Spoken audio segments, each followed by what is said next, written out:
미린의 호텔 최상층 그랜드 볼룸을 가득 메운 샹들리에의 파편 같은 빛이 윤서연의 하얀 어깨 위로 차갑게 쏟아지고 있었지만 그녀는 추위를 느끼지 못하는 사람처럼 꼿꼿하게 서 있었다. 창립 50주년 기념 파티이자 강태준과 윤서연의 결혼 5주년을 축하하는 이 자리는 겉보기에는 화려하고 완벽한 상류사회의 사교장이었으나 서연에게는 숨막히는 감옥의 또 다른 이름일 뿐이었다. 수백 명의 인파가 뿜어내는 열기와 샴페인 잔이 부딪히는 청명한 소리, 그리고 인위적인 웃음소리들이 공기 중에 뒤섞여 있었지만 서연의 귀에는 마치 물속에 잠긴 듯 먹먹하게만 들려올 뿐이었다. 그녀는 곁에 서 있는 남편 강태준을 곁눈질로 바라보았는데 그는 흠잡을 데 없는 검은색 턱시도를 입고 정재계 인사들과 여유롭게 담소를 나누며 특유의 오만한 미소를 짓고 있었다. 그에게 있어 아내란 오늘 밤 그가 착용한 명품 시계나 넥타이핀처럼 자신의 성공을 과시하기 위한 하나의 장식품에 지나지 않았기에 그는 파티가 시작된 이후 단 한 번도 서연에게 눈길을 주지 않았다. 사람들은 강태준 회장과 윤서연 사모님을 보며 대한민국에서 가장 완벽한 부부라며 칭송했지만 그들이 보는 것은 철저하게 연출된 허상에 불과하다는 것을 서연은 뼈저리게 알고 있었다. 태준은 미린의 그룹이라는 거대한 제국을 통치하는 젊은 황제였고 서연은 그 제국의 그림자 속에서 묵묵히 내조하며 가문의 품위를 지키는 인형이어야만 했기에 그녀는 지난 5년 동안 자신의 목소리를 죽이고 감정을 거세한 채 살아왔다. 하지만 오늘 밤 서연의 눈빛은 여느 때와는 달랐는데 공허하기만 했던 그녀의 검은 눈동자 깊은 곳에는 그 누구도 눈치채지 못한 서늘한 결의가 타오르고 있었다. 그녀는 태준이 건네주는 와인잔을 받아들며 입가에 옅은 미소를 지었지만 그 미소는 작별을 고하는 사람의 그것처럼 슬프고도 단호했으며 손끝은 미세하게 떨리고 있었다. 태준이 다른 곳을 보는 사이 그녀는 조용히 샴페인을 한 모금 삼키며 오늘 밤이 끝나면 이 지옥 같은 연극도 막을 내릴 것임을 스스로에게 상기시켰다. 파티가 끝나고 집으로 돌아가는 리무진 안은 무거운 침묵만이 감돌고 있었고 차창 밖으로 스쳐 지나가는 서울의 야경은 화려했지만 차 안의 공기는 살얼음판처럼 차가웠다. 태준은 좌석에 깊숙이 몸을 파묻은 채 태블릿 PC를 꺼내 비서실에서 올린 보고서를 검토하느라 여념이 없었고 서연은 그런 그의 옆모습을 물끄러미 바라보며 마지막으로 그의 얼굴을 눈에 담았다. 날카로운 콧날과 굳게 담은 입술, 그리고 매사에 자신감이 넘치는 눈빛은 여전히 매력적이었지만 이제 그 매력은 서연에게 더 이상 설렘이 아닌 고통으로 다가올 뿐이었다. 그는 서연이 오늘 파티에서 무슨 옷을 입었는지, 어떤 기분이었는지, 혹은 지금 무슨 생각을 하고 있는지 전혀 관심이 없었고, 그저 그녀가 자신의 옆자리를 지키는 부속품으로서 기능하기만을 바랄 뿐이었다. 서연은 무릎 위에 놓인 클러치백을 꽉 쥐었는데 그 안에는 그녀가 지난 몇 달 동안 변호사 몰래 준비해온 서류 봉투가 들어있었고 그것은 그녀의 자유를 위한 유일한 열쇠였다. 한남동의 대저택에 도착했을 때 집안의 고용인들은 모두 퇴근하고 없었기에 거대한 거실에는 정막만이 감돌고 있었고 태준은 넥타이를 거칠게 풀며 곧장 서재로 향하려 했다. 그는 피곤한 기색이 역력했고 아마도 서연이 평소처럼 따뜻한 물을 준비해 두거나 가벼운 야식을 내오기를 기대했을 것이나 서연은 그를 따라가는 대신 거실 탁자 앞에 멈춰 섰다. 그녀는 떨리는 손을 진정시키며 클러치 백에서 갈색 서류 봉투를 꺼내 탁자 위에 올려놓았는데 그 소리가 너무나도 선명해서 마치 정적을 깨는 총성처럼 들렸다. 태준은 발걸음을 멈추고 의아한 표정으로 뒤를 돌아보았는데 그의 눈에는 짜증과 피로가 섞여 있었고 서연이 또 무슨 쓸데없는 일로 자신의 시간을 뺏는가 하는 불만으로 가득 차 있었다. 그는 미간을 찌푸리며 탁자 위의 봉투와 서연을 번갈아 보았고 서연은 그 시선을 피하지 않고 똑바로 마주보며 지난 5년간 단 한 번도 내뱉지 못했던 말을 꺼냈다. 그녀의 입술 사이로 흘러나온 이혼하자는 말은 너무나도 담담하고 건조해서 오히려 비현실적으로 들렸고, 태주는 잠시 자신이 잘못 들은 것은 아닌지 의심하는 듯한 표정을 지었다. 그는 헛웃음을 터뜨리며 천천히 탁자로 다가와 봉투를 집어들었는데, 그 태도는 마치 어린아이의 투정을 받아주는 어른처럼 거만하기 짝이 없었다. 태주는 봉투 안에 든 서류를 꺼내보지도 않은 채 그대로 탁자 위에 던져버리며 서연에게 요즘 백화점 쇼핑이 부족했냐거나 아니면 자선단체 기부금이 더 필요하냐고 비꼬듯이 물었다. 그에게 있어 서연의 불만은 언제나 돈이나 물질적인 보상으로 해결할 수 있는 사소한 문제에 불과했고, 이혼이라는 단어는 감히 입에 올릴 수도 없는 농담 따위로 치부되었기 때문이다. 태주는 소파에 털썩 주저앉으며 다리를 꼬고 앉아 서연을 올려다보았는데, 그의 눈빛에는 경멸과 조소가 담겨 있어 서연의 가슴을 후벼 파는 듯했다. 서연은 태준의 반응을 이미 예상하고 있었기에 화를 내거나 눈물을 흘리는 대신 조용히 그가 던진 서류를 다시 정리하며 이미 법적인 절차는 대리인을 통해 진행 중이라고 차분하게 설명했다. 그녀는 위자료나 재산 분할은 필요 없으며 단지 이 집에서 나가는 것과 자신의 이름으로 된 작은 개인 자산만을 가지고 떠나겠다고 덧붙였는데, 이는 태준의 자존심을 건드리는 발언이었다. 태준은 대한민국 최고의 재벌인 자신을 두고 돈 한 푼 없이 나가겠다는 서연의 말을 도저히 이해할 수 없었고, 그것이 오히려 자신을 향한 시위라고 확신했다. 그는 벌떡 일어나 서연의 어깨를 거칠게 잡으며 네가 감히 내 허락 없이 나를 떠날 수 있을 것 같냐고 으르렁거렸고, 그의 목소리는 분노로 인해 낮게 깔려 위협적이었다. 하지만 서연은 그의 손길을 뿌리치지 않고 그저 서늘한 눈빛으로 그를 응시할 뿐이었는데, 그 눈빛에는 더 이상 그에 대한 애정이나 미련이 남아있지 않았다. 태주는 서연의 반응이 평소와 다름을 본능적으로 감지했지만 그것을 인정하기 싫은 오만함 때문에 더 큰 소리로 그녀를 몰아세우며 서류 봉투를 집어들어 그 자리에서 반으로 찢어버렸다. 종이가 찢어지는 날카로운 소리가 거실에 울려 퍼졌고, 찢어진 종이 조각들이 눈송이처럼 바닥으로 흩날리는 모습은 그들의 결혼 생활이 산산조각 나는 것을 시각적으로 보여주는 찬 듯했다. 태주는 찢어진 종이 뭉치를 바닥에 내동댕이 치며 내일 아침에 일어나면 이 모든 총극을 후회하게 될 것이라고 소리치고는 씩씩거리며 2층 침실로 올라가 버렸다. 그는 서연이 울면서 매달리거나 아침이 되면 얌전해진 모습으로 아침 식사를 준비하고 있을 것이라고 굳게 믿고 있었기에 뒤도 돌아보지 않고 쾅 소리가 나도록 문을 닫았다. 거실에 홀로 남겨진 서연은 바닥에 흩어진 종이 조각들을 바라보았지만 죽지 않았고, 오히려 입가에 씁쓸하지만 홀가분한 미소를 지었다. 사실 태준이 찢어버린 서류는 복사본에 불과했고, 진짜 이혼 서류는 이미 그녀가 고용한 변호사의 금고 안에 안전하게 보관되어 법원으로 넘어갈 준비를 마친 상태였다. 서연은 천천히 드레스룸으로 발걸음을 옮겼는데 그곳은 놀라울 정도로 텅 비어 있었고, 화려한 명품 드레스와 보석들이 가득했던 진열장은 이미 며칠 전부터 그녀가 몰래 정리하여 깨끗하게 비워진 상태였다.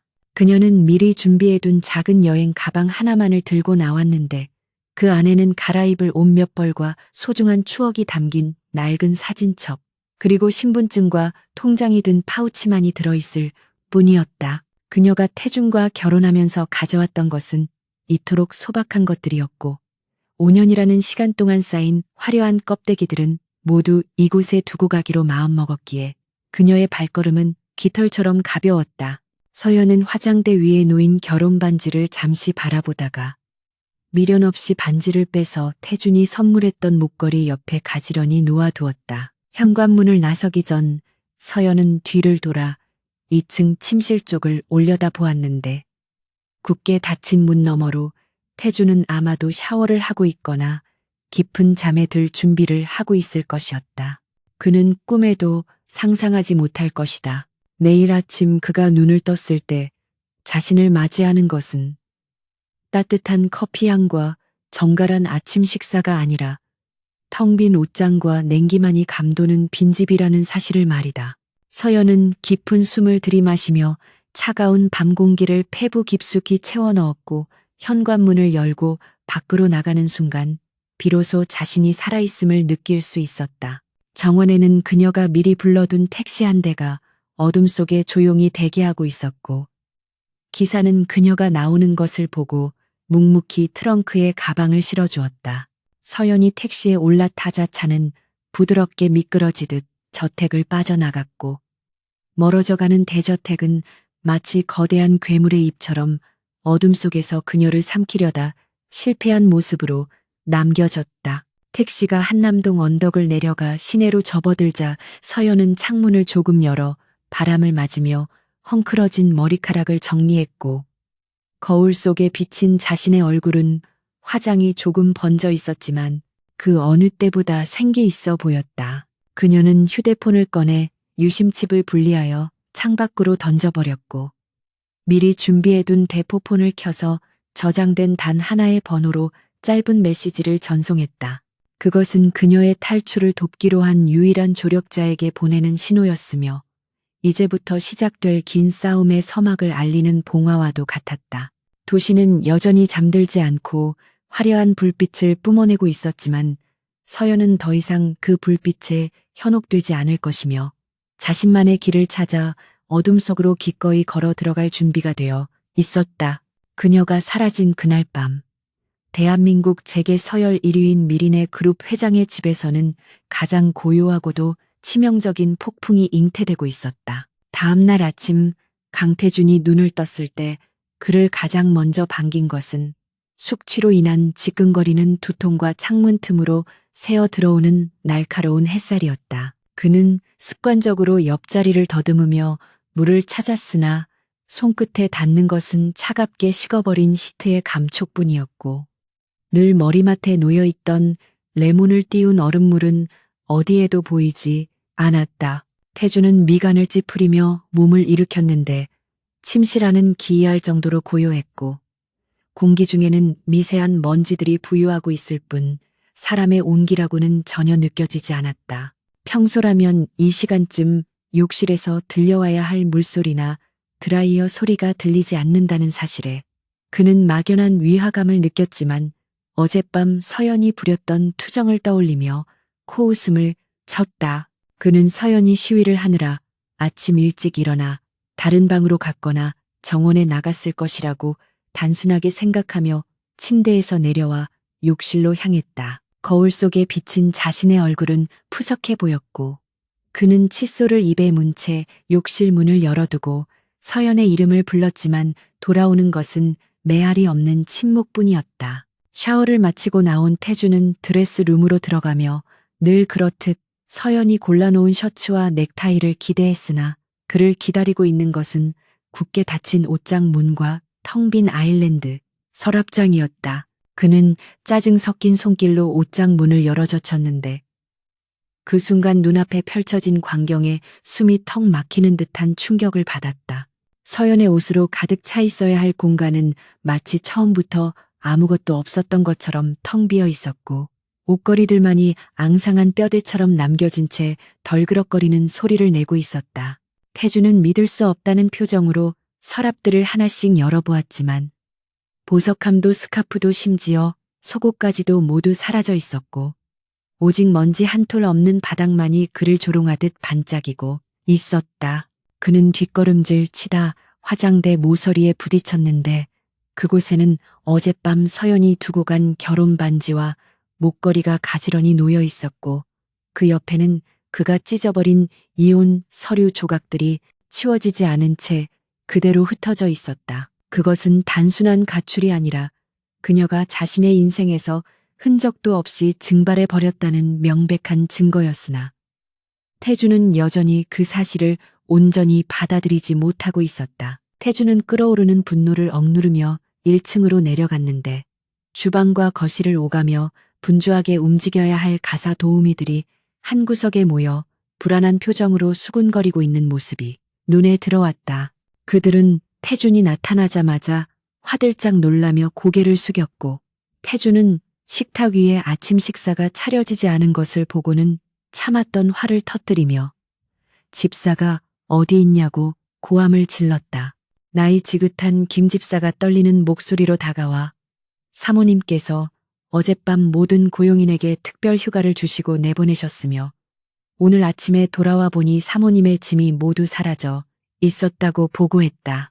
태주는 식탁 의자를 발로 걷어차며 당장 그녀에게 전화를 걸라고 소리쳤지만 김 집사는 이미 수십 번도 더 걸어보았으나 전화기가 꺼져 있다는 안내음만 나올 뿐이라고 대답하며 고개를 더욱 깊이 숙였다. 태주는 자신의 완벽했던 일상이 하루아침에 엉망진창이 된 것에 대해 참을 수 없는 모욕감을 느꼈고, 이 모든 것이 서연이 자신을 골탕 먹이기 위해 꾸민 유치한 연극이라고 단정 지었다.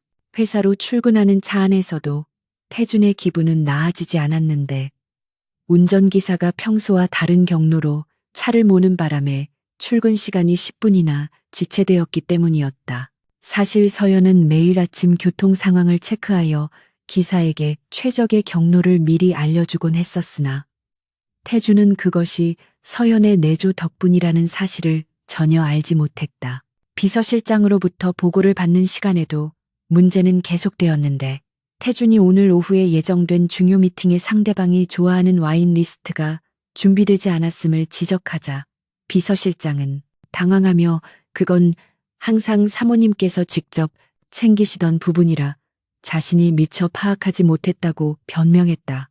태주는 그제야 자신의 삶 곳곳에 서연의 손길이 닿지 않은 곳이 없었음을 깨닫기 시작했고, 그녀가 단순히 집을 지키는 인형이 아니라 자신의 그림자 속에서 제국을 지탱하던 유능한 참모였음을 어렴풋이 인지하게 되었다. 하지만 그 깨달음은 고마움이나 그리움이 아닌 자신의 소유물이 제 기능을 하지 않고 도망친 것에 대한 괘씸죄로 변질되어 그의 자존심을 더욱 긁어놓았다. 오전 회의가 끝난 직후 태주는 비서실장을 물러가게 하고 개인적인 심부름을 처리하는 해결사 격인 보안팀장 최 이사를 은밀히 호출했다. 최 이사는 태준의 어두운 표정을 읽고 긴장한 듯 뻣뻣하게 서 있었는데 태준은 책상 위에 놓인 태블릿 PC를 밀어버리며 당장 윤서연의 행방을 찾으라고 났지만 위협적인 목소리로 명령했다. 그는 카드 사용 내역과 통화 기록, 그리고 그녀의 본가와 친구들의 집까지 샅샅이 뒤져서라도 오늘 안으로 그녀를 내 앞에 데려다 놓으라고 으름장을 놓았다.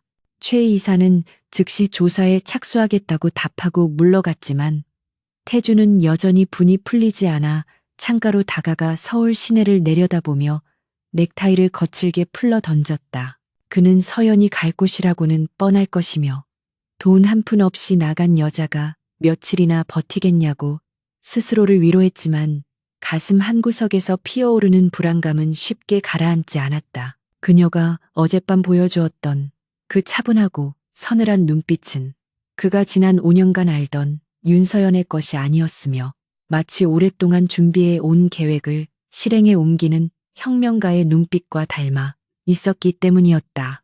점심시간이 지나고 오후가 되자 최 이사가 다시 회장실로 들어왔는데 그의 표정은 아침보다 훨씬 더 어둡고 곤혹스러워 보였다. 그는 태준의 책상 위에 얇은 보고서 한 장을 올려놓으며 사모님의 흔적을 찾을 수 없다고 조심스럽게 보고했는데 이는 태준이 전혀 예상하지 못한 답변이었다. 보고서에 따르면 서연은 자신의 명의로 된 신용카드를 단 한 번도 사용하지 않았으며 휴대폰은 어젯밤 한남동 자택 근처에서 신호가 끊긴 이후로 켜지지 않았고 출국 기록이나 대중교통 이용 기록조차 전무했다. 심지어 그녀가 친정 식구들과도 연락을 끊은 지 오래되었으며 평소 가깝게 지내던 친구라고 생각했던 사람들도 사실은 사교 모임의 형식적인 관계일 뿐 그녀의 진짜 행방을 아는 사람은 아무도 없었다. 태주는 책상을 주먹으로 내리치며 대한민국 최고의 정보력을 가진 미린의 그룹이 여자 하나를 못 찾는다는 게 말이 되냐고 고함을 질렀다. 태주는 최 이사에게 경찰청장에게 연락해서라도 CCTV를 전부 뒤지라고 지시하며 이성은 마비되고 광기 어린 집착이 그 자리를 대신하기 시작했다. 그는 서연이 자신을 떠나서 잘 살 수 있다는 가능성을 단 1%도 인정하고 싶지 않았고 그녀가 길거리에서 비참하게 헤매다가 제 발로 기어들어와 용서를 빌기를 바랐다. 하지만 보고서의 내용은 그녀가 매우 치밀하게 준비해서 증발했다는 것을 시사하고 있었고 이는 그녀에게 조력자가 있을지도 모른다는 의심을 품게 만들었다. 태주는 머릿속에서 서연과 웃으며 대화했던 남자들의 얼굴을 하나하나 떠올려 보았지만 그녀는 언제나 자신의 곁에서 조용히 미소만 지었을 뿐 특별히 친밀하게 지낸 남자는 없었다는 결론에 도달했다. 도대체 그녀는 누구의 도움을 받아 어디로 숨어버린 것일까? 하는 의문이 꼬리에 꼬리를 물었고 알 수 없는 질투심과 배신감이 뒤섞여 그의 속을 검게 태우고 있었다. 그날 밤 태주는 텅 빈 집으로 돌아가지 않고 회사 집무실에 남아 독한 위스키를 병째 들이키며 밤새도록 보고서를 읽고 또 읽었다. 창밖에는 비가 내리기 시작했는데 빗방울이 유리창을 때리는 소리가 마치 서연이 떠나던 밤에 정적을 깨는 소음처럼 들려와 그의 신경을 날카롭게 긁어댔다. 그는 술에 취해 비틀거리며 소파에 누워 서연의 번호로 전화를 걸었지만 여전히 전원이 꺼져 있다는 무미건조한 안내 음성만이 돌아올 뿐이었다. 태주는 휴대폰을 벽에 집어던져 박살을 내버렸고 산산조각난 액정 파편들이 바닥에 흩어지는 것을 보며 기괴한 웃음을 터뜨렸다. 그는 이제 서연을 찾는 목적이 사랑이나 걱정이 아니라 자신을 기만하고 도망친 대가를 치르게 하겠다는 오기와 복수심으로 변질되었음을 인정했다. 윤서연, 네가 지구 끝까지 도망쳐도 나는 널 찾아낼 거야. 그리고 다시는 내 허락 없이 한 발자국도 움직이지 못하게 만들겠어. 어둠 속에서 중얼거리는 그의 목소리는 악마의 속삭임처럼 섬뜩했다. 한편 태준이 미친 듯이 서울을 뒤집어 놓고 있을 무렵 서연은 서울에서 수백 킬로미터 떨어진 남해의 작은 바닷가 마을에 도착해 있었다. 그녀는 낡았지만 깨끗한 민박집의 작은 방에 짐을 풀고 창문을 열어 짠내 섞인 바닷바람을 들이마셨는데 그 공기는 한남동의 고급스러운 공기청정기 바람보다 훨씬 더 상쾌하고 자유로웠다. 그녀는 미리 준비해온 현금으로 방값을 지불하고 마을의 작은 도서관이나 카페에서 일자리를 구할 계획을 세우며 낡은 수첩에 꼼꼼하게 메모를 해나갔다. 그녀는 태준이 자신을 찾기 위해 혈안이 되어 있을 것임을 알고 있었기에 휴대폰은 켜지 않았고 인터넷 사용도 최소화하며 철저하게 아날로그적인 삶을 살기로 결심했다. 서연은 거울을 보며 짧게 자른 단발머리를 만지작거렸는데 긴 생머리를 고수하라고 강요했던 태준의 취향에서 벗어난 자신의 모습이 낯설면서도 마음에 들었다. 하지만 폭풍의 눈 속에 있는 듯한 평화는 그리 오래가지 않을 것임을 서연도 직감하고 있었기에 그녀는 매일 밤 잠들기 전 비상시에 대비한 플랜 B를 점검했다. 그녀는 태준이 자신의 실종을 단순한 가출로 치부하지 않고 그룹의 자존심을 건 추격전으로 확대할 경우 자신이 가진 마지막 카드를 꺼내야 할지도 모른다고 생각했다.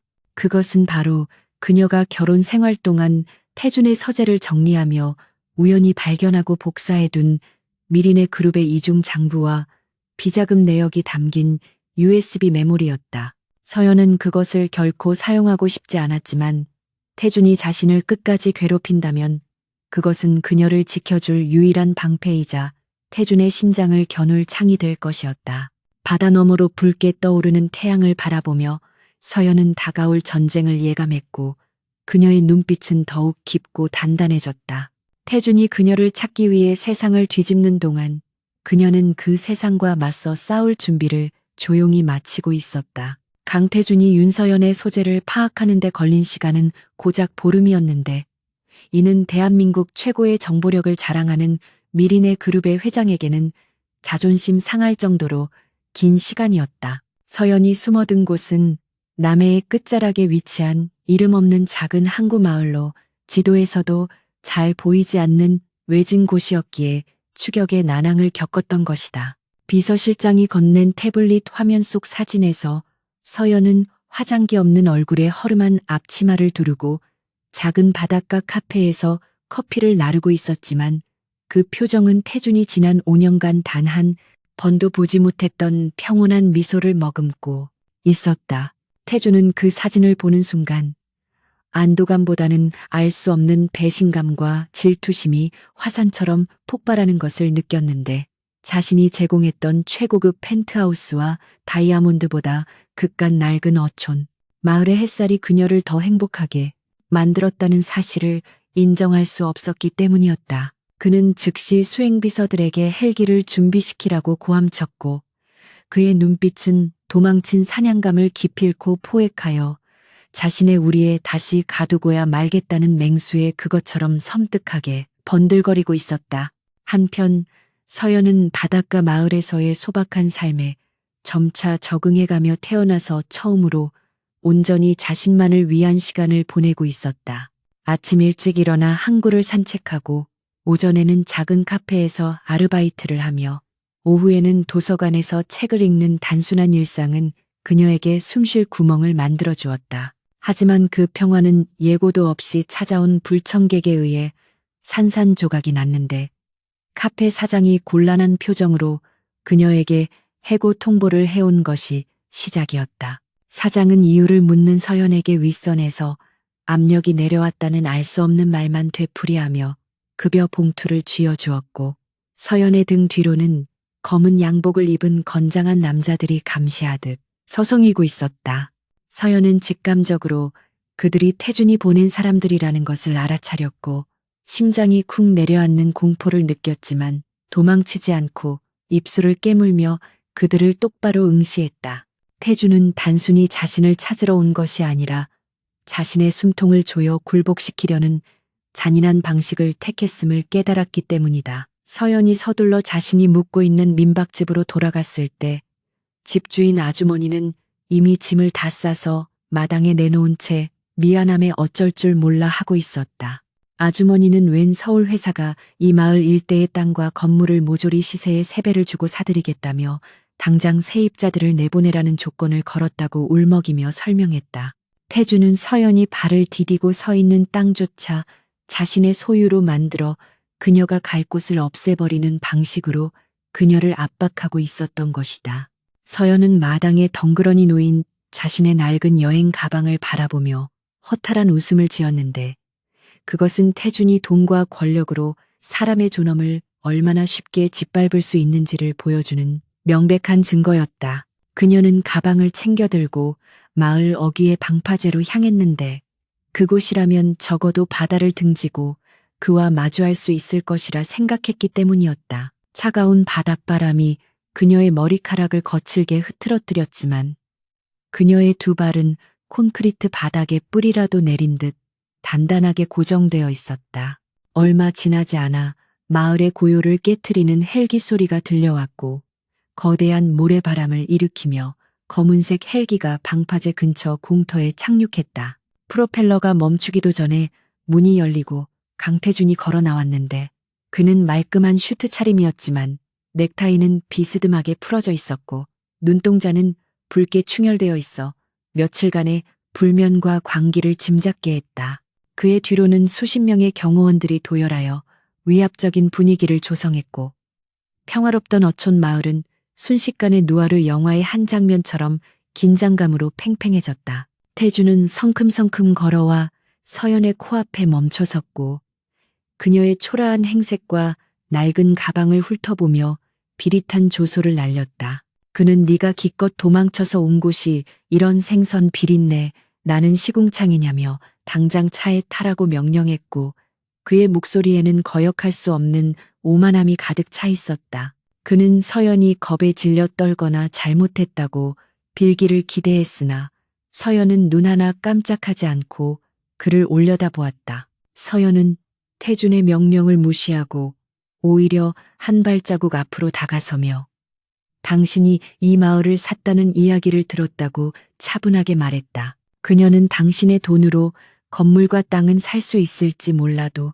내 의지까지 살 수는 없을 것이라고 단호하게 쏘아붙였는데 그 목소리는 작지만 파도 소리를 뚫고 태준의 귀에 정확하게 박혔다. 태준은 예상치 못한 반격에 잠시 말을 잃었으나 곧 얼굴을 일그러뜨리며 내가 너 하나쯤 사회적으로 매장시키고 굶겨 죽이는 건 일도 아니라고 협박했다. 그는 네가 다시 내 발밑으로 기어 들어오지 않는다면 너를 받아주는 모든 곳을 사들이고 너를 도와주는 모든 사람을 파멸시킬 것이라고 으름장을 놓았다. 그것은 사랑하는 아내를 데려가려는 남편의 태도가 아니라 소유물을 되찾으려는 주인의 폭력적인 집착에 불과했고 서연은 그 모습에서 일말의 희망조차 찾아볼 수 없었다. 태주는 그녀의 팔목을 거칠게 낚아채며 억지로 끌고 가려 했고 서연은 격렬하게 저항하며 그의 손을 뿌리쳤다. 그 순간 서연의 입에서 태준을 얼어붙게 만드는 말이 튀어나왔는데 그것은 바로 페가수스 프로젝트라는 단어였다. 그 단어를 듣는 순간 태준의 동공이 급격하게 확장되었고 잡고 있던 서연의 팔목을 슬그머니 놓을 수밖에 없었다. 페가수스 프로젝트는 미린의 그룹이 정권 실세들에게 불법 비자금을 전달하기 위해 만든 유령 회사의 이름으로 오직 태준과 극소수의 재무 담당 임원만이 알고 있는 1급 기밀이었다. 서연은 흐트러진 옷매를 정리하며 내가 당신의 그림자로 살면서 집안일만 했을 거라고 생각했다면 오산이라고 차갑게 비웃었다. 그녀는 지난 5년간 당신이 집으로 가져온 서류들을 정리하며 이중 장부와 차명 계좌 내역을 모두 확보해 두었고 그것들이 담긴 USB는 당신이 절대 찾을 수 없는 곳에 안전하게 보관되어 있다고 경고했다. 만약 당신이 나를 억지로 끌고 가거나 내 주변 사람들을 건드린다면 그 즉시 모든 자료가 검찰과 언론에 동시에 뿌려질 것이라고 덧붙였다. 태주는 멍하니 서연을 바라보았는데 마치 처음 보는 낯선 여자를 대하는 듯한 표정이었다. 그는 지금까지 서연을 그저 예쁘고 순종적인 인형으로만 여겼을 뿐 그녀가 그룹의 치부를 꿰뚫고 있으며 그것을 무기로 자신을 위협할 수 있는 지능과 배짱을 가졌으리라고는 상상조차 하지 못했기 때문이다. 하지만 충격은 곧 기이한 흥분으로 바뀌기 시작했는데 태주는 서연의 눈 속에서 자신과 대등하게 맞서 싸우려는 전사의 투지를 발견하고 전율을 느꼈다. 얌전한 고양이인 줄 알았던 아내가 사실은 발톱을 숨긴 호랑이였다는 사실은 그의 정복욕을 미친 듯이 자극했고 단순히 그녀를 소유하는 것을 넘어 그녀를 굴복시키고 싶다는 욕망이 들끓게 만들었다. 태주는 기가 막히다는 듯 헛웃음을 터뜨리며 머리카락을 쓸어 넘겼고 서연을 향해 한 걸음 다가서며 낮게 속삭였다. 윤서연, 너 정말 대단하군. 감히 나를 협박하다니. 그의 눈빛은 분노를 넘어선 광기로 번들거리고 있었다. 서연은 태준의 위압적인 태도에 속으로는 다리가 후들거릴 정도로 공포를 느꼈지만 겉으로는 태연함을 유지하기 위해 안간힘을 썼다.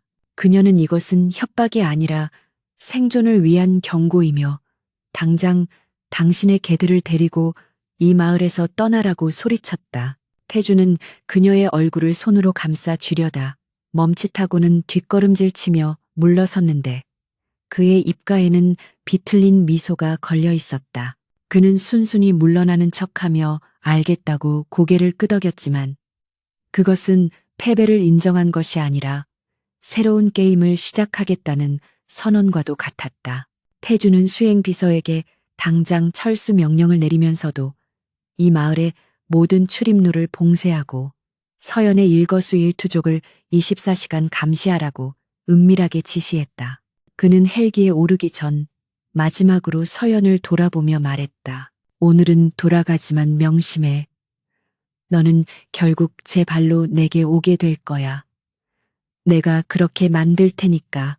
헬기가 요란한 소리를 내며 하늘로 치솟았고 서연은 그 자리에 주저앉아 가쁜 숨을 몰아쉬었다. 태준이 떠난 후에도 마을의 분위기는 예전으로 돌아가지 못했는데 곳곳에 검은 양복을 입은 사내들이 배치되어 주민들을 위화감 속에 몰아넣었기 때문이었다. 서연은 다시 민박집으로 돌아갈 수 없었기에 마을 회관의 작은 방을 빌려 임시 거처를 마련해야 했고 주민들은 그녀를 동정하면서도 태준의 보복이 두려워 섣불리 말을 걸지 못했다. 서연은 좁은 방 안에 웅크리고 앉아 USB가 든 목걸이를 만지작거렸는데 그것은 그녀를 지켜주는 유일한 부적이었지만 동시에 그녀를 영원히 태준과 카마매는 족쇄이기도 했다. 그녀는 태준이 쉽게 포기할 위인이 아니라는 것을 누구보다 잘 알고 있었기에 오늘의 승리가 유예된 처형에 불과할지도 모른다는 불안감에 시달려야 했다. 창밖에는 밤바다가 검게 일렁이고 있었고 파도 소리는 마치 태준이 두고 간 경고처럼 귓가에 끊임없이 맴돌았다. 서울로 돌아가는 헬기 안에서 태준은 창밖의 어둠을 응시하며 서연이 언급했던 페가수스 프로젝트에 대해 곰곰이 생각했다. 그가 놀란 것은 그녀가 기밀을 알고 있다는 사실. 그 자체보다 그녀가 그것을 파악하고 증거를 수집할 때까지 그토록 완벽하게 내조하는 아내를 연기했다는 점이었다. 태준은 자신의 오만함이 눈을 가려 가장 가까이에 있는 적이자 파트너를 알아보지 못했음을 인정했고 그 사실이 묘하게도 그의 가슴을 뜨겁게 달구었다. 그는 이제 서연을 단순히 집 나간 아내가 아니라 반드시 정복해야 할 매혹적인 적수로 인식하기 시작했고 그녀를 무너뜨리기 위해 자신의 모든 역량을 동원할 준비를 마쳤다.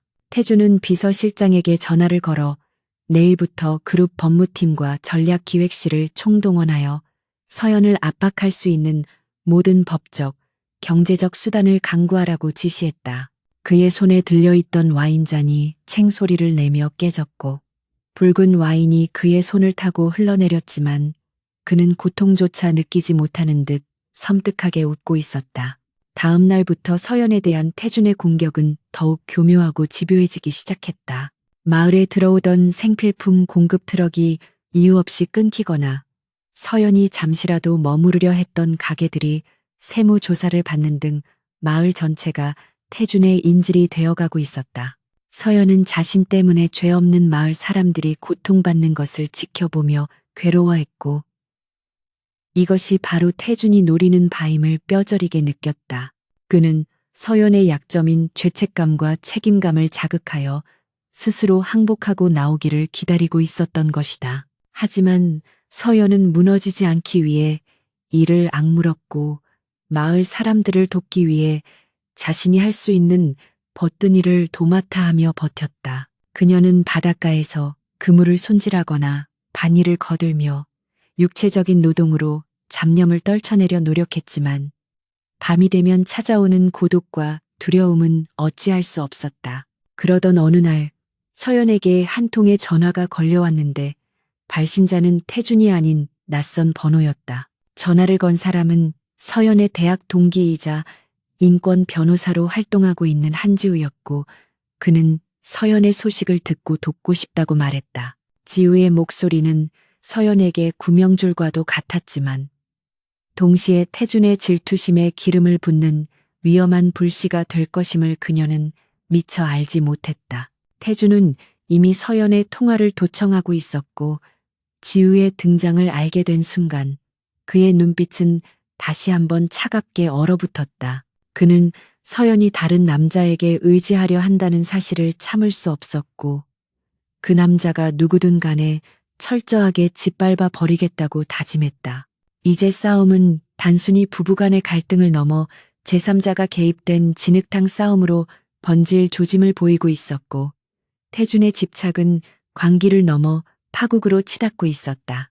남해의 작은 항구 마을에 낯선 세단 한 대가 들어섰을 때 마을 사람들은 또다시 강태준이 보낸 사람들이 온 것이 아닌가 하여 긴장된 눈빛으로 경계했지만 차에서 내린 사람은 전혀 예상 밖의 인물이었다.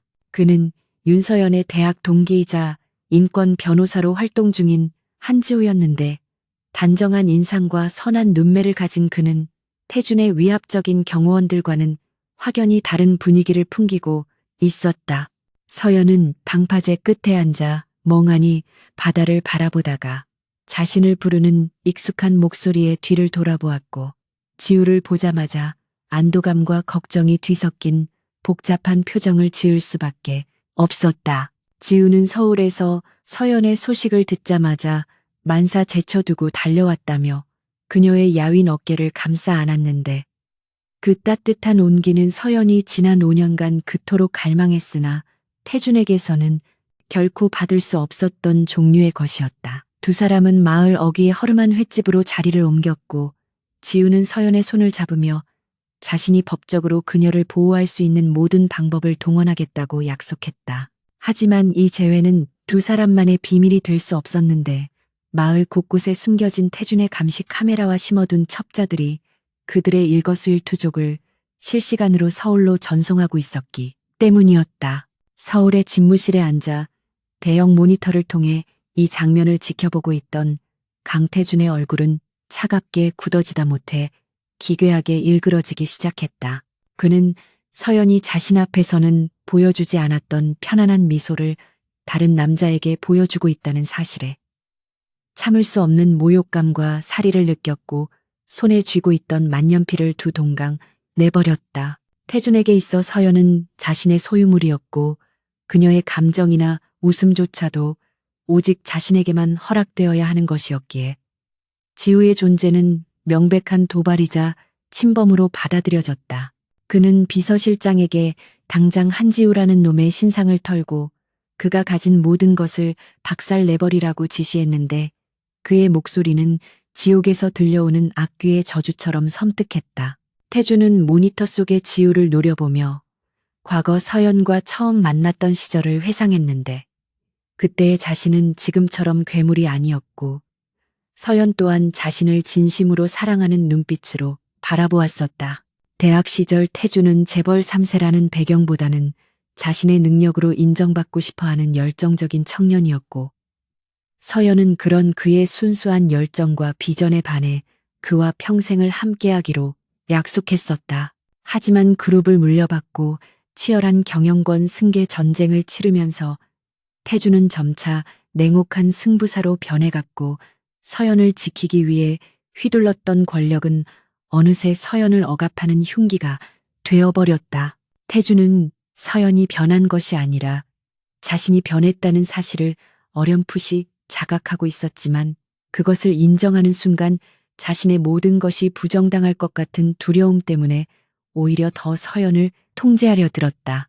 그는 서연이 지우에게 느끼는 감정이 사랑이 아니라 단순한 우정일지라도 그 싹조차 용납할 수 없었기에 잔인한 응징을 결심했다. 다음 날부터 한지우 변호사에 대한 미린의 그룹의 전방위적인 공격이 시작되었는데 그것은 개인이 감당하기에는 너무나 거대하고 조직적인 폭력이었다. 지우가 소속된 법무법인에는 국세청의 특별세무조사가 들이닥쳤고 그가 맡고 있던 주요 소송의 의뢰인들은 갑자기 계약을 해지하겠다며 등을 돌렸다. 또한 인터넷과 언론에는 지우가 과거에 맡았던 사건들을 악의적으로 편집하여 그를 비윤리적인 변호사로 매도하는 기사들이 쏟아지기 시작했고 그의 개인 계좌와 신용카드마저 거래 정지되는 사태가 벌어졌다.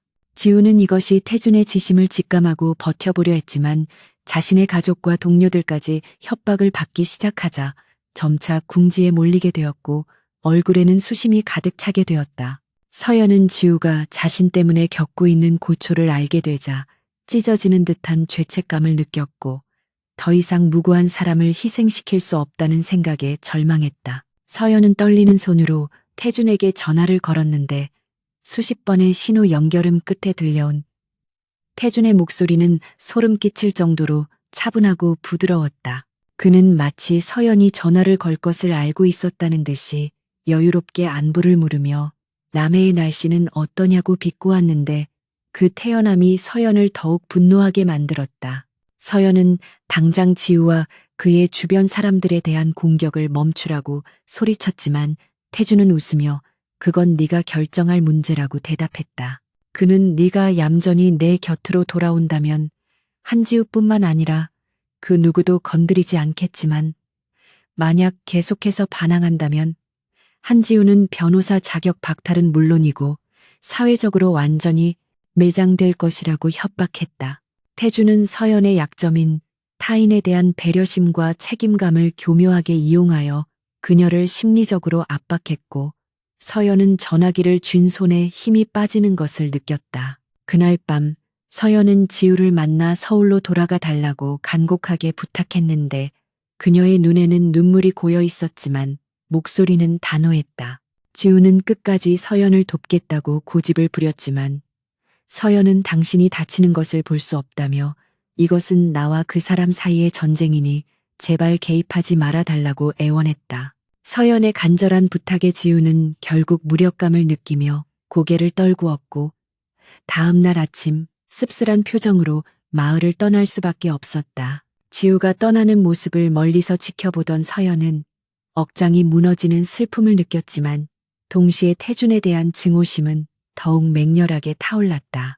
태준은 자신을 사랑해서 잡으려는 것이 아니라 단지 자신의 패배를 인정하기 싫어서 그리고 자신의 소유물을 뺏기기 싫어서 미쳐 날뛰고 있을 뿐이라는 확신이 들었기 때문이었다. 지우가 떠난 후 태준은 다시 서연에게 사람을 보내 이번에는 회유책을 쓰기 시작했는데 최고급 리조트 숙박권과 백지 수표 그리고 화려한 보석들을 보내며 그녀의 마음을 돌려보려 했다. 하지만 서연은 그 모든 물건들을 보란 듯이 바다에 던져버렸고 태준의 하수인들에게 나는 물건으로 살 수 있는 존재가 아니라고 일갈했다.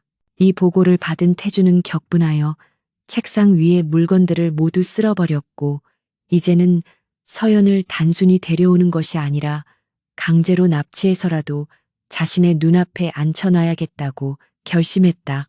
그는 서연이 자신의 호의를 거절한 것을 용서할 수 없었고 그녀가 고통받고 굴복하는 모습을 보아야만 자신의 상처받은 자존심이 회복될 것 같았다. 태준의 집착은 이제 사랑의 형태를 완전히 잃어버리고 파괴적인 욕망만이 남아 활활 타오르고 있었다. 한편 서연은 태준이 곧 물리적인 힘을 행사할 것이라는 위기감을 느끼고 마지막 승부수를 던지기로 결심했는데 그것은 바로 페가수스 프로젝트의 자료를 언론에 일부 흘리는 것이었다. 그녀는 공중전화를 이용하여 신뢰할 수 있는 기자에게 익명으로 제보를 했고 맛보기 형식으로 태준의 비자금 조성 정황이 담긴 문건 하나를 팩스로 보냈다. 다음 날 아침 신문 일면에 미리네 그룹의 비자금 의혹 기사가 대문짝만하게 실리자 대한민국 전체가 발칵 뒤집혔고 미리네 그룹의 주가는 곤두박질 치기 시작했다. 태준은 기사를 보고 사색이 되었는데 서연이 정말로 방아쇠를 당겼다는 사실에 충격을 받았으면서도 한편으로는 그녀의 대담함에 혀를 내둘렀다. 이제 두 사람의 싸움은 단순한 부부싸움을 넘어 그룹의 존망이 걸린 거대한 전쟁으로 확대되었고 더 이상 물러설 곳은 없었다. 태준은 긴급 임원회의를 소집하여 사태 수습에 나섰지만 언론과 검찰의 압박은 점점 거세져만 갔고 내부에서도 동요가 일어나기 시작했다. 그는 이 모든 사단이 서연 때문이라고 생각하면서도 마음 한구석에서는 그녀가 보고 싶어 미칠 지경이었고 그녀를 굴복시켜 자신의 옆에 앉혀두고 이 위기를 함께 헤쳐나가고 싶은 모순적인 욕망에 시달렸다. 그는 서연에게 직접 전화를 걸어 만나서 이야기하자고 제안했는데 목소리에는 분노와 애원이 기묘하게 섞여 있었다. 서연은 태준의 제안을 거절하지 않았는데 그녀 또한 이 끝없는 도망과 추격을 끝낼 때가 왔음을 직감했기 때문이었다. 두 사람은 며칠 후 서울과 남해의 중간 지점에 위치한 한적한 별장에서 만나기로 약속했고 그 만남은 폭풍 전야의 고요함처럼 위태로웠다. 약속 당일 서연은 단정한 검은색 정장을 입고 별장으로 향했는데 그녀의 가방 속에는 나머지 비자금 자료가 담긴 USB가 들어있었다. 별장에 도착한 서연은 거실 소파에 앉아 기다리고 있는 태준을 마주하게 되었는데 그는 며칠 사이에 눈에 띄게 수척해져 있었지만 눈빛만은 여전히 형형하게 빛나고 있었다. 태준은 서연을 보자마자 벌떡 일어나 다가오려 했지만 서연은 손을 들어 그를 제지하며 냉정한 표정으로 자리에 앉으라고 말했다. 태주는 순순히 그녀의 말에 따르며 소파에 앉았고 두 사람 사이에는 숨 막히는 침묵이 흘렀다. 태주는 서연에게 그 자료를 넘기라고 요구하며 그러면 모든 것을 용서하고 예전처럼 살게 해주겠다고 말했지만 그 말은 서연의 마음에 닿지 않았다. 서연은 태준을 똑바로 응시하며 나는 당신의 용서가 필요한 것이 아니라 당신의 사과와 반성이 필요하다고 차분하게 말했다. 그녀는 당신이 괴물로 변해가는 동안 내가 겪었던 외로움과 고통에 대해 이야기했고 당신이 지금 느끼는 분노와 집착은 사랑이 아니라 소유욕일 뿐이라고 지적했다. 태주는 서연의 말을 부정하며 소리를 질렀지만 그의 목소리에는 예전과 같은 힘이 실려 있지 않았고 흔들리는 눈빛은 그가 내면 깊은 곳에서 흔들리고 있음을 보여주었다. 그때 별장 밖에서 요란한 사이렌 소리가 들려왔고 태준의 비서가 뛰어들어와 검찰 수사관들이 들이닥쳤다고 보고했다. 서연이 흘린 정보가 예상보다 빠르게 검찰을 움직였던 것이고 태준은 함정에 빠졌다는 배신감에 치를 떨며 서연을 노려보았다. 하지만 서연의 표정은 당황하지 않고 덤덤했는데 그녀 또한 이렇게 빨리 수사관들이 올 줄은 몰랐지만 이것이 태준을 멈추게 할 유일한 방법이라고 생각했기 때문이다. 수사관들이 거실로 들어와 태준에게 체포 영장을 제시하자 태준은 허탈한 웃음을 터뜨리며 두 손을 내밀었다. 그는 수갑이 채워지는 순간에도 시선을 서연에게서 떼지 않았는데 그 눈빛은 분노를 넘어선 묘한 슬픔과 갈망을 담고 있었다. 태준은 끌려나가면서 서연에게 귓속말로 속삭였다. 이게 끝이라고 생각하지 마.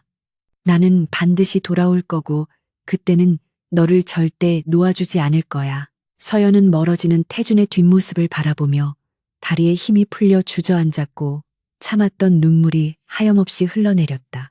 그녀는 태준을 무너뜨렸지만 승리감보다는 가슴 한구석이 텅 빈 것 같은 공허함을 느꼈고 이것이 정말 올바른 선택이었는지 스스로에게 되물었다. 강태준이 검찰청으로 연행된 직후 미린의 그룹의 본사는 그야말로 벌집을 쑤셔놓은 듯한 혼란의 도가니에 빠져들었다. 회장의 구속이라는 사상 초유의 사태 앞에서 주가는 곤두박질 쳤고 불안감을 느낀 채권단은 자금 회수를 압박해오기 시작했으며 경쟁 기업들은 이 기회를 틈타 미린의 그룹을 공중분해시키기 위해 하이에나처럼 달려들었다.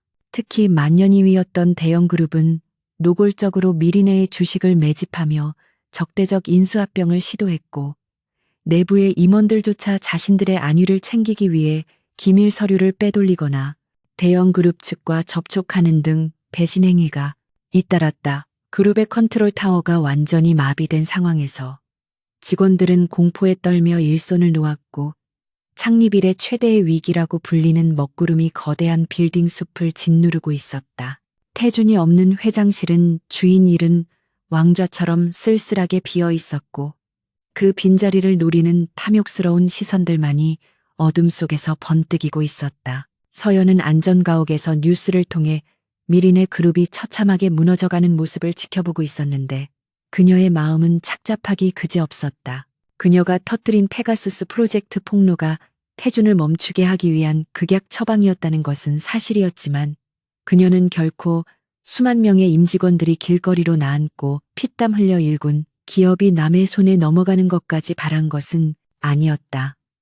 그녀는 태준이라는 오만한 남자를 벌하고 싶었지. 미린의 그룹이라는 터전 자체를 파괴하고 싶지는 않았던 것이다. 서연은 밤새 고민하며 창밖을 바라보았고 자신의 손에 쥐어진 나머지 비자금 자료가 담긴 USB를 만지작거렸다. 이것을 검찰에 넘겨 태준을 완전히 매장시킬 수도 있었지만 그렇게 되면 회사는 회생 불가능한 타격을 입게 될 것이 뻔했고 그것은 그녀가 지켜온 신념과도 어긋나는 일이었다. 결국 서연은 깊은 한숨을 내쉬며 자리에서 일어났고 옷장에서 가장 단정하고 격식 있는 정장을 꺼내 입으며 거울 속에 자신을 향해 결연한 표정을 지었다. 이튿날 아침 미리네 그룹 본사 로비에 윤서연이 나타났을 때 직원들과 경비원들은 마치 유령이라도 본 것처럼 소스라치게 놀랐다. 그녀는 더 이상 태준의 뒤에 숨어 내조만 하던 그림자가 아니었고 한치의 흐트러짐도 없는 당당한 걸음걸이와 차가운 카리스마를 내뿜으며 회전문을 통과해 임원 회의실로 직행했다. 회의실 안에서는 대형 그룹 측에 회사를 매각하려는 일부 이사들과 이를 반대하는 임원들 간에 고성이 오가며 난장판이 벌어지고 있었는데 서연이 문을 열고 들어서자 순식간에 찬물을 끼얹은 듯 정적이 흘렀다. 서연은 당황한 이사들의 시선을 무시한 채 상석으로 걸어가 태준의 빈자리에 자연스럽게 앉았고 서류 가방을 탁자 위에 올려놓으며 싸늘한 목소리로 입을 열었다. 그녀는 지금 이 순간부터 회장 대리인 자격으로 비상 경영 체제에 돌입하겠다고 선언했고 이의가 있는 사람은 지금 당장 사표를 쓰고 나가라고 일갈했다. 한 임원이 그녀의 자격을 문제 삼으며 반발하려 했지만 서연은 눈 하나 깜짝하지 않고 그 임원이 대형 그룹으로부터 받은 리베이트 내역이 담긴 서류를 그 앞에 던져주었다. 그녀는 지난 5년간 태준의 곁에서 모든 재무 흐름과 임원들의 비리를 파악하고 있었기에 누가 회사를 배신하려는지 누구의 약점이 무엇인지 손바닥 들여다보듯 훤히 알고 있었다. 서연의 압도적인 정보력과 기세에 눌린 이사들은 꿀먹은 벙어리처럼 입을 다물 수밖에 없었고 회의실의 공기는 순식간에 그녀를 중심으로 재편되었다. 서연은 즉시 구조조정본부를 설치하고 채권단과의 협상을 지시했으며 대형 그룹의 주식 매집을 막기 위한 방어 전략을 구체적으로 하달했다. 그녀의 지시는 태준보다 훨씬 더 치밀하고 실무적이었으며 위기 상황에서 무엇을 먼저 처리해야 하는지 정확하게 꿰뚫고 있었다. 한편 구치소에 수감되어 조사를 받고 있던 태준은 변호인단으로부터 서연이 회사에 복귀하여 경영권을 행사하고 있다는 소식을 전해 듣고 충격을 금치 못했다. 그는 서연이 자신을 감옥에 보내놓고 도망쳤거나 승리의 샴페인을 터뜨리고 있을 것이라고 생각했지. 무너져가는 자신의 성을 지키기 위해 불 속으로 뛰어들었으리라고는 상상조차 하지 못했기 때문이다. 태준은 끓어오르는 복잡한 감정을 억누르며 변호인단에게 당장 보석 신청을 서두르라고 지시했고 막대한 보석금을 지불하고서라도 밖으로 나가 상황을 직접 확인해야겠다고 결심했다. 며칠 후 태준은 불구속 수사 원칙에 따라 가까스로 풀려나게 되었고 구치소 정문을 나서자마자 수행비서들이 대기시킨 차에 올라타 회사로 질주했다. 차창 밖으로 보이는 풍경은 여전했지만 그의 마음속 풍경은 천지개벽 수준으로 뒤바뀌어 있었다. 태준이 회사에 도착하여 회장실 문을 열었을 때 그가 목격한 광경은 평생 잊지 못할 만큼 강렬하고도 충격적이었다. 서연은 그의 거대한 집무 책상에 앉아 쏟아지는 결제 서류들을 검토하며 전화로 지시를 내리고 있었는데 그 모습은 마치 태어날 때부터 그 자리에 있었던 여왕처럼 자연스럽 위엄이 넘쳤다. 그녀는 태준이 들어온 것을 알고도 눈길 한 번 주지 않은 채 업무에 집중하고 있었고 주변의 비서들과 임원들은 태준보다 서연의 눈치를 더 살피며 그녀의 명령에 일사불란하게 움직이고 있었다. 태준은 문 앞에 우두커니 서서 그 낯선 광경을 바라보며 기이한 박탈감과 동시에 전율을 느꼈다. 자신이 없으면 아무것도 못할 것이라고 생각했던 아내가 사실은 자신보다 더 뛰어난 리더십으로 위기를 수습하고 있다는 사실은 그의 남성성과 자존심을 송두리째 뒤흔들었다. 서연은 마지막 서류에 서명을 마친 후에야 고개를 들어 태준을 바라보았는데 그녀의 눈빛은 건조하기 짝이 없었다. 그녀는 태준에게 어서 오라는 인사 대신 지금 채권단이 회의실에서 기다리고 있으니 가서 무릎이라도 꿇고 만기 연장을 읍소하라고 냉정하게 말했다. 태준은 화를 내거나 소리를 지르려 했지만 서연의 서늘한 기세에 눌려 입이 떨어지지 않았고 지금 회사를 살릴 수 있는 사람은 자신이 아니라 서연이라는 것을 본능적으로 깨달았다. 그는 굴욕감을 삼키며 서연이 시키는 대로 움직일 수밖에 없었고 자신이 왕이라고 착각했던 지난 세월이 얼마나 우물한 개구리 같았는지 뼈저리게 실감했다. 회의가 진행되는 동안 태주는 서연의 옆자리에 앉아 그녀가 노련하게 채권단을 설득하고 대형그룹의 공격을 막아내는 모습을 지켜보며 경외심마저 품게 되었다. 위기의 정점은 대형그룹 회장이 직접 단판을 짓겠다며 찾아왔을 때였는데 그는 태준을 무시하고 서연에게 악수를 청하며 회사를 넘기면 좋은 조건을 제시하겠다고 회유했다. 태준이 발끈하여 나서려 하자 서연은 조용히 손을 들어 그를 제지하고 대형그룹 회장에게 미소를 지으며 역제안을 내놓았다. 그녀는 대형그룹이 최근 무리하게 확장한 해외 사업의 부실 내역을 증거로 제시하며 만약 적대적 인수합병을 멈추지 않는다면 이 자료를 국제금융시장에 뿌려버리겠다고 협박했다. 그것은 서연이 태준의 비자금 자료를 조사하면서 우연히 입수한 경쟁사의 치명적인 약점이었고 대형 그룹 회장은 사색이 되어 물러날 수밖에 없었다.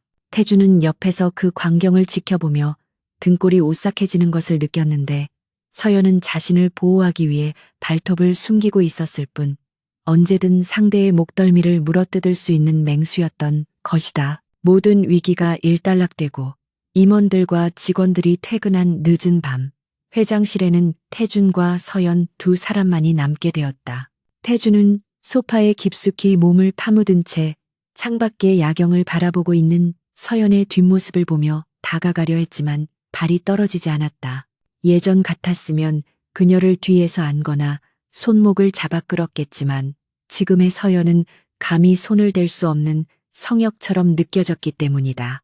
태주는 마른 침을 삼키며 왜 돌아왔냐고 간신히 물었고 서연은 뒤도 돌아보지 않은 채 당신을 위해서가 아니라고 딱 잘라 대답했다. 그녀는 이 회사는 수많은 사람의 밥줄이자 자신의 청춘이 녹아있는 곳이기에 당신이 망치는 꼴을 볼 수 없어서 왔을 뿐이라고 덧붙였다. 태주는 그녀의 말에서 자신에 대한 애정이 티끌만큼도 남아있지 않음을 확인하고 가슴이 찢어지는 듯한 통증을 느꼈다. 태주는 천천히 다가가 서연의 앞에 무릎을 꿇었는데 그것은 생애 처음으로 타인에게 굴복하는 순간이자 진정한 패배를 인정하는 행위였다. 그는 자신이 얼마나 어리석고 오만했는지 그리고 당신이 얼마나 크고 소중한 존재였는지 이제야 알겠다며 떨리는 목소리로 고백했다. 하지만 서연은 그를 내려다보는 눈빛에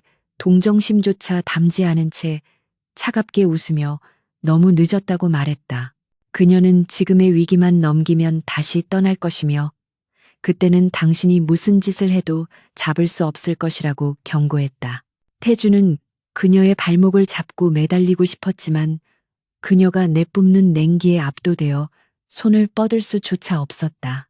그는 이제 서연을 소유하는 것이 불가능하다는 것을 깨달았고 그녀가 자신의 곁에 머물게 하기 위해서는 완전히 다른 방식의 접근이 필요하다는 것을 어렴풋이 느끼기 시작했다. 그날 이후 회사의 분위기는 묘하게 바뀌었는데 표면적인 회장은 여전히 강태준이었지만 실질적인 권력은 윤서연에게 집중되어 있었다. 직원들은 태준보다 서연의 결재를 더 중요하게 여겼고 태준 또한 중요한 결정 앞에서는 서연의 의견을 먼저 구하는 지경에 이르렀다. 태준은 자신의 무능함을 뼈저리게 느끼며 서연의 업무 스타일을 배우기 시작했고 밤늦게까지 사무실에 남아 공부를 하는 등 예전에는 상상도 할 수 없었던 노력을 기울였다. 하지만 그것은 회사를 위한 것이라기보다는 서연에게 인정받고 싶은 어린아이 같은 욕망에서 비롯된 것이었고 서연은 그런 그의 변화를 눈치채고 있었지만 굳이 아는 척하지 않았다. 그녀에게 태주는 더 이상 사랑의 대상이 아니라 잠시 협력해야 할 비즈니스 파트너에 불과했기 때문이다. 어느 날 태주는 서연이 집무실에서 잠시 잠든 틈을 타 그녀의 얼굴을 가만히 들여다보았는데 피로에 지친 기색이 역력했지만 그 어느 때보다 아름다워 보였다. 그는 그녀의 머리카락을 만져보고 싶어 손을 뻗었지만 잠결에 찌푸리는 미간을 보고 황급히 손을 거두었다. 태주는 자신이 서연을 사랑한다고 믿었던 감정이 사실은 그녀를 통제하고 지배하려는 욕망이었음을 인정하게 되었고, 이제야 비로소 그녀를 하나의 인격체로 존중하고 사랑할 준비가 되어가고 있음을 깨달았다. 하지만 서연의 마음은 이미 굳게 닫혀 있었고 그녀가 떠날 날은 점점 다가오고 있었다. 태주는 두려움에 떨며 스스로에게 질문을 던졌다. 과연 나는 그녀를 잡을 자격이 있는가? 아니면 그녀를 위해 놓아주어야 하는가? 답은 나오지 않았고 밤은 깊어가고 있었다. 미린의 그룹의 경영권 방어 전쟁이 윤서연의 완벽한 승리로 마무리되어 가던 어느 늦은 밤, 본사 사옥은 폭풍이 지나간 뒤에 고요함에 잠겨 있었고 대부분의 직원이 퇴근한 텅 빈 사무실에는 서연만이 남아 마지막 서류를 검토하고 있었다. 그녀는 대형그룹과의 치열했던 협상을 성공적으로 이끌어내며 회사를 위기에서 구해냈지만 그 과정에서 소모된 정신적 에너지는 그녀를 탈진 직전까지 몰고 갔기에 창밖의 서울, 야경을 바라보는 눈빛은 깊고도 공허했다. 서연은 책상 위에 놓인 이혼 합의서를 물끄러미 바라보았는데 이제 회사가 안정세에 접어들었으니 약속대로 모든 것을 내려놓고 떠날 시간이 다가오고 있음을 직감하고 있었기 때문이다. 그녀는 짐을 챙겨들고 엘리베이터에 몸을 실었고 지하 주차장에 도착했을 때 평소와 다른 서늘한 기운을 느꼈지만 피로 탓이라 여기며 자신의 차로 발걸음을 옮겼다. 하지만 차 문을 여는 순간 검은 그림자가 그녀의 뒤를 덮쳤고 서연은 비명조차 지르지 못한 채 의식을 잃고 어둠 속으로 끌려 들어가고 말았다. 강태주는 집무실에서 서연이 퇴근하기만을 기다리며 초조하게 시계를 확인하고 있었는데 그녀가 주차장으로 내려간 지 1시간이 지나도 연락이 없자 불안감이 엄습해 오기 시작했다. 그는 평소 서연의 귀가 시간을 철저하게 체크하던 버릇이 있었기에 직감적으로 무언가 잘못되었음을 감지하고 곧장 지하 주차장으로 달려 내려갔다. 주차장 바닥에는 서연의 핸드백과 스마트폰이 덩그러니 떨어져 있었고 바퀴 자국이 요란하게 남겨진 현장은 그녀가 강제로 납치되었음을 명백하게 보여주고 있었다. 태주는 떨리는 손으로 서연의 핸드백을 집어들었고 그 순간 바닥에 떨어져 있던 스마트폰 화면에 발신자 표시 제한으로 전화가 걸려오기 시작했다. 전화를 받은 태준의 귓가에는 기계음으로 변조된 목소리가 들려왔는데 상대방은 서연의 목숨을 담보로 태준에게 혼자서 지정된 장소로 올 것을 요구하며 경찰에 신고할 경우 그녀를 죽이겠다고 협박했다. 범인이 지목한 장소는 서울 외곽의 폐쇄된 화학 공장이었고 태준은 비서실장이나 경호팀에게 알릴 겨를도 없이 자신의 스포츠카에 올라타 엑셀러레이터를 끝까지 밟았다. 태준의 머릿속에는 회사의 안위나 자신의 안전 따위는 존재하지 않았고 오직 서연이 다치면 안 된다는 생각 하나만이 가득 차 있어 이성이 마비될 지경이었다. 그는 운전대를 잡은 손이 하얗게 질릴 정도로 꽉 쥐며 서연을 지키지 못했다는 자책감에 괴로워했고 만약 그녀에게 무슨 일이 생긴다면 자신은 물론이고 세상 전체를 불태워 버리겠다고 다짐했다.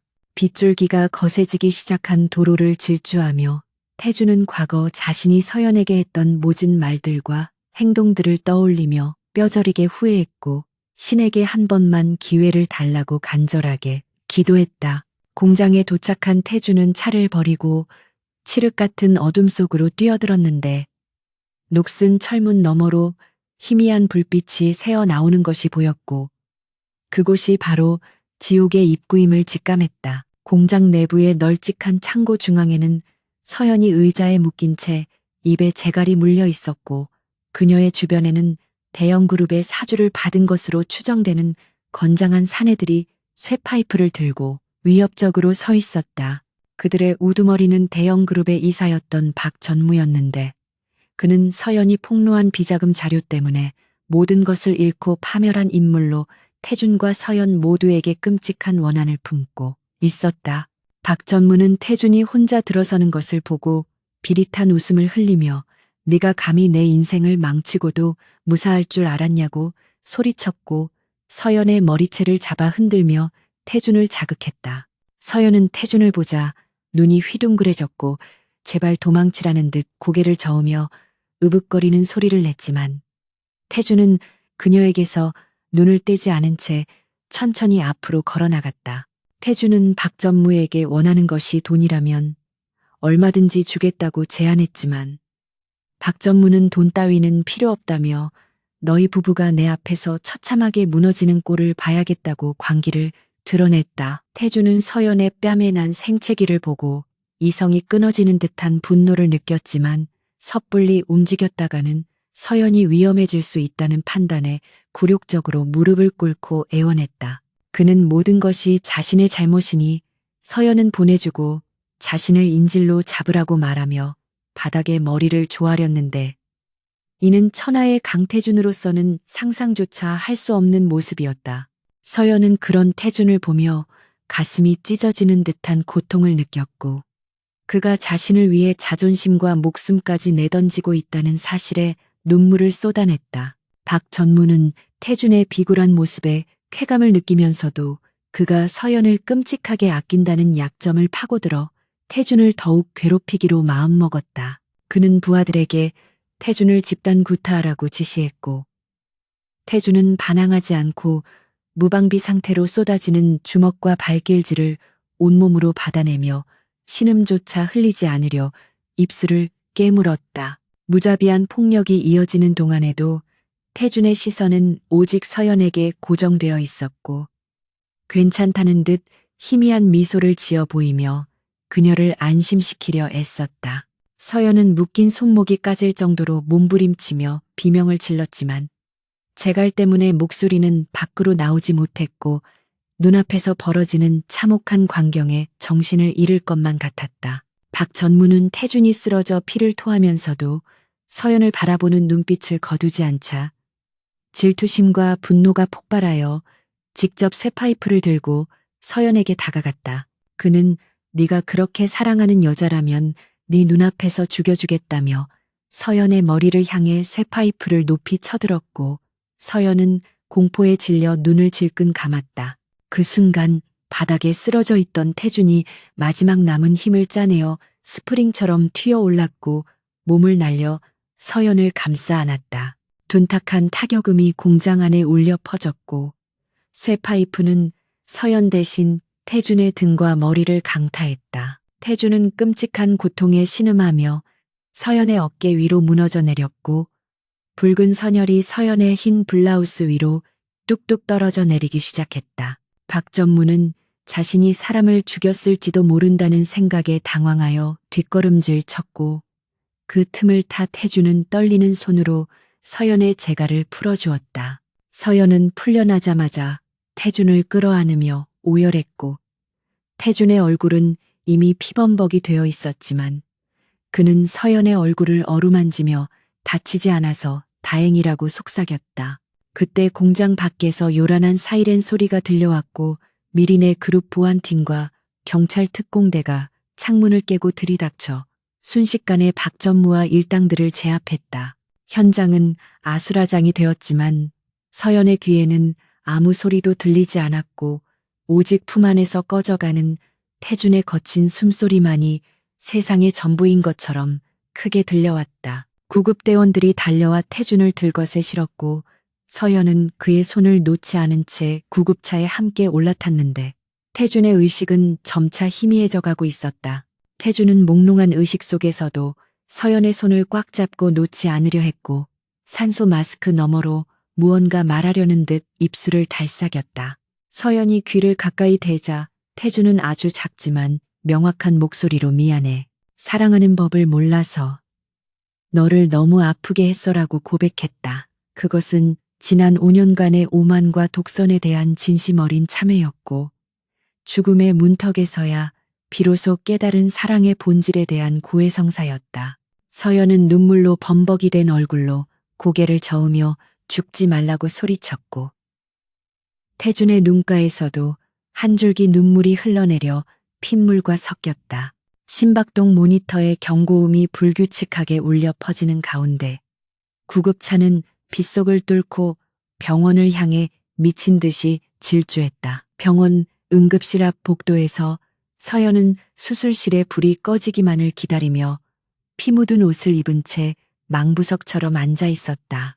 그녀는 자신의 손에 묻은 태준의 피를 내려다보며 그가 자신을 위해 목숨을 던졌다는 사실을 뇌리에 되새겼고 그동안 굳게 닫혀있던 마음의 빗장이 산산조각 나는 것을 느꼈다. 태준은 단순히 그녀를 소유하려 했던 독재자가 아니라 자신의 방식이 잘못된 줄도 모르고 사랑을 갈구했던 서툰 남자였음을 그녀는 비로소 이해하게 되었다. 수술은 장장 10시간에 걸쳐 이어졌고 새벽이 되어서야 집도이가 피곤한 기색으로 나와 수술은 성공적이지만 뇌 손상이 우려되어 경과를 지켜봐야 한다고 전했다. 서연은 다리에 힘이 풀려 주저앉았지만 안도감에 다시 한번 눈물을 흘렸고 중환자실 유리창 너머로 붕대를 감고 누워있는 태준을 바라보며 긴 기다림을 시작했다. 며칠 후 태준은 기적적으로 의식을 회복했지만 심각한 후유증으로 인해 일시적인 기억 혼란과 신체 마비 증세를 보였다. 하지만 그는 눈을 뜨자마자 서연을 찾았고 그녀가 무사하다는 것을 확인하고서야 안심한 듯 다시 잠이 들었다. 서연은 태준의 곁을 지키며 그를 간호했는데 이것은 의무감이나 죄책감이 아니라 그녀 자신의 의지에 따른 선택이었다. 그녀는 태준의 손을 잡고 그가 깨어날 때마다 이야기를 나누었는데 태준은 예전의 거만한 태도는 온데간데없고 어린아이처럼 순수하고 약한 모습을 보였다. 그는 자신의 몸이 망가진 것에 대해 분노하거나 좌절하기보다 서연이 곁에 있다는 사실 하나만으로 감사해했고 그런 그의 모습은 서연의 마음을 더욱 아프게 만들었다. 태준은 어느 날 밤 서연에게 자신이 퇴원하면 이혼 서류에 도장을 찍어주겠다고 말했는데 그의 목소리는 담담했지만 깊은 슬픔이 배어 있었다. 태준은 자신이 이제 서연을 지켜줄 수 없는 몸이 되었고 더 이상 그녀를 붙잡아둘 자격이 없다고 생각했기에 그녀를 놓아주는 것이 마지막으로 해줄 수 있는 사랑이라고 결론 내렸던 것이다. 그는 서연에게 너는 자유롭게 날아가야 할 새인데 내가 욕심을 부려 좁은 새장에 가두어 두었다며 이제라도 너의 하늘을 찾아 떠나라고 말했다. 서연은 태준의 말을 듣고 아무 대답도 하지 않았지만 그녀의 눈동자는 심하게 흔들리고 있었다. 그녀는 태준이 변했다는 것을 알았고 그 변화가 죽음을 목전에 둔 공포 때문이 아니라 진정한 사랑의 자각에서 비롯된 것임을 확신했다. 하지만 그녀는 아직 그를 완전히 용서하거나 받아들일 준비가 되지 않았기에 침묵을 지킬 수밖에 없었다. 계절이 바뀌고 태준의 재활 치료가 시작되었을 때 서연은 회사 경영권을 전문 경영인에게 넘기고 다시 남해로 내려갈 준비를 했다. 태준은 휠체어에 앉아 서연이 떠나는 모습을 지켜보았는데 잡고 싶은 마음이 굴뚝 같았지만 입술을 깨물며 참아냈다. 그는 서연에게 건강하라는 짧은 인사만을 건넸고 서연은 뒤도 돌아보지 않고 병실을 나갔지만 문 밖에서 한참을 서성이다 발걸음을 옮겼다. 두 사람 사이의 끈은 끊어진 것처럼 보였지만 사실은 보이지 않는 곳에서 더 단단하고 질긴 인연의 실타래가 얽히기 시작했다. 태준은 서연을 보내고 난 뒤 재활에 매진하기 시작했는데 그것은 다시 걷기 위함이 아니라 언젠가 그녀 앞에 당당한 남자로 다시 서기 위한 처절한 몸부림이었다. 그는 이제 권력이나 돈으로 사랑을 살 수 없다는 것을 깨달았기에 바닥에서부터 다시 시작하여 그녀의 마음을 얻겠다고 다짐했다. 계절이 2번이나 바뀌고 다시 봄이 찾아왔을 때 병원 VIP 병동의 창가에는 따스한 햇살이 내려앉아 있었지만 그 공간을 채우고 있는 공기는 무겁고도 정적인 이별의 예감으로 가득 차 있었다. 강태준은 휠체어에 앉아 창밖에 벚꽃이 흩날리는 풍경을 바라보고 있었는데 그의 얼굴은 사고 이전보다 훨씬 야위었지만 눈빛만큼은 깊은 호수처럼 고요하고 평온해져 있었다. 그는 테이블 위에 놓인 이혼 합의서를 천천히 집어들었고 떨리는 손끝으로 만년필의 뚜껑을 열며 이것이 윤서연을 위해 자신이 할 수 있는 유일하고도 가장 위대한 사랑의 증명임을 되새겼다.